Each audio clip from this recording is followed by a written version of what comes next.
We may place blame, give reasons, and even have excuses, but in the end, it is an act of cowardice to not follow your dreams.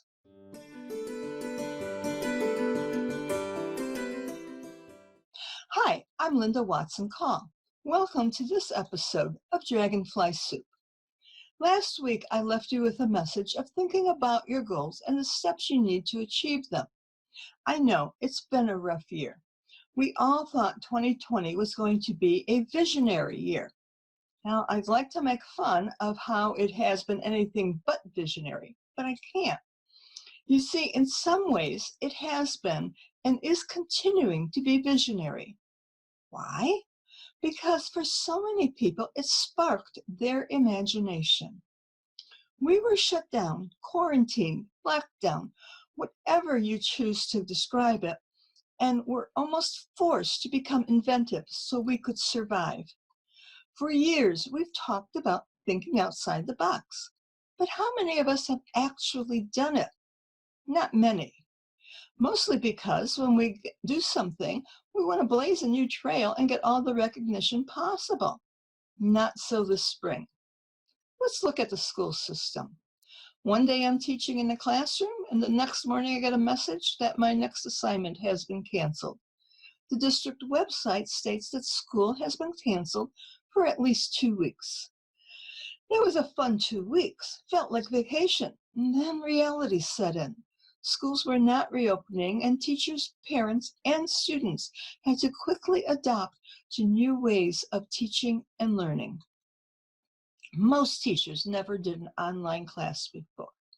Sure, quite a few did videos on Google Classroom and uploaded worksheets that needed to be completed, but teach through a camera to students who may or may not be paying attention? Some students didn't even sign on for their classes. But the teachers did it. Were they successful? Yes. Maybe not the same way they would have been in a classroom, but the lessons were taught and the students did learn. Now, restaurants were shut down, but then they realized that they could do carryout, something they hadn't done before, hadn't even considered doing before. Now, they didn't have the business they previously had, but they could still prepare meals and sell them on a smaller scale. Now, I know some businesses got hit very hard because they couldn't scale down or do something else. And that's when creative set in and mask businesses hit the marketplace. The point is, many people and businesses looked for and found workarounds. They wanted to keep their businesses, their dream alive, and they did what they could to accomplish it.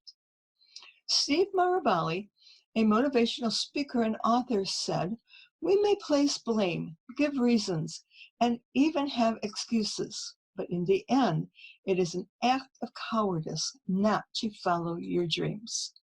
There are no good excuses for not doing what you want to do. No excuses for not becoming what you want to become. Now, here's the big one that I hear all the time. I'm too young, I don't know enough yet. Or, I'm too old to do anything now. Too young? Mozart started composing music at the age of, drum roll, 5. A 5-year-old writing music. But it gets better. He performed before 2 imperial courts at the age of 6. Mozart, by every standard, was a prodigy. He was gifted and was able to fully utilize his gifts. Anna Mary Robertson Moses started painting in earnest at the age of 78. And you may have heard of her as Grandma Moses. Grandma Moses could have made excuses. She gave birth to 10 children, 5 of whom survived, helped to support her family by selling homemade foods, and did some needlepoint and quilting. When she couldn't do sewing anymore, she turned to painting, something she always loved. She exhibited her work internationally when she was in her 90s. Too young? Too old? Never. The next biggest excuse is gender. That does not fly. Yes, at one time gender was a consideration, but not anymore.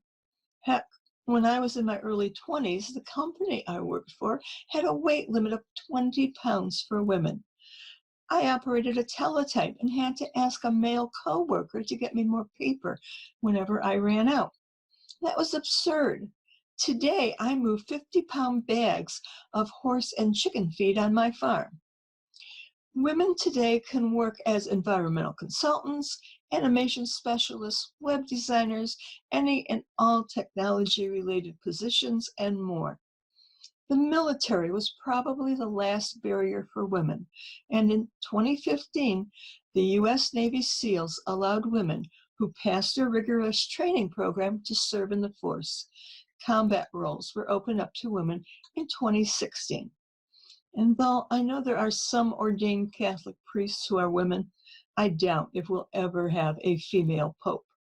But being a woman does not have to stand in your way. And for the males in the audience, I couldn't find one position that excluded men. I will say, though, that only 4.1% of all dental assistants are male, but there wasn't one field that had no males.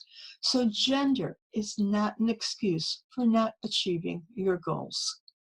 And don't even talk to me about the other excuses like race, income level, how smart you are or aren't, or where you live. There's two people that come to mind. Les Brown is the first. Les and his brother Wes were given up for adoption when they were 6 weeks old, and the woman who adopted them were not wealthy. When Les was in the 5th grade, he was labeled as mentally retarded. Yes, we used that term in those days. And he was placed in special education classes. In high school, a teacher started giving him encouragement and direction to pursue a career in broadcasting. Today, Les Brown is one of the nation's leading authorities in understanding and stimulating human potential. And if you don't know it, Les Brown is a Black male. The other is White Eagle. From the time he heard Mary Alonso sing, White Eagle knew that he wanted to become an opera singer. His father, a minister, allowed him to perform in his church.